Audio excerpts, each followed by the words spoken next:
Football ইতিহাসের কিছু ছবি সময়ের সঙ্গে আরও বেশি মূল্যবান হয়ে ওঠে। ঠিক তেমনই একটি ছবি এখন আবার আলোচনায়। ২০০৭ সালে একটি চ্যারিটি ক্যালেন্ডারের জন্য তোলা সেই ছবিতে দেখা যায় আর্জেন্টাইন তারকা লিওনেল মেসির কোলে মাত্র ৫ মাস বয়সী এক শিশু। তখন কেউ কল্পনাও করেনি সেই শিশুই একদিন বিশ্ব ফুটবলের বড় তারকা হয়ে উঠবে।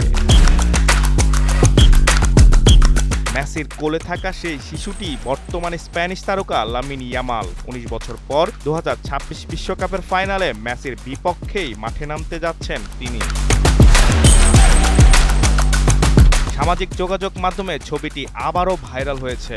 ফুটবল প্রেমীদের অনেকেই এটিকে সময়ের এক অসাধারণ গল্প হিসেবে দেখছেন। কেউ বলছেন এটি যেন এক প্রজন্ম থেকে আরেক প্রজন্মের হাতে ফুটবলের মশাল তুলে দেওয়ার মুহূর্ত। একদিকে বিশ্বকাপ জয়ের স্বপ্ন নিয়ে মাঠে নামবেন অভিজ্ঞ লিওনেল মেসি, অন্যদিকে নতুন প্রজন্মের প্রতিনিধি লামিন ইয়ামাল। তাই এই ফাইনাল শুধু দুই দলের লড়াই নয়, বরং ফুটবল ইতিহাসের দুই যুগের প্রতীকী হিসেবেও স্মরণীয় হয়ে থাকতে পারে। Rakib Hasan, Times today.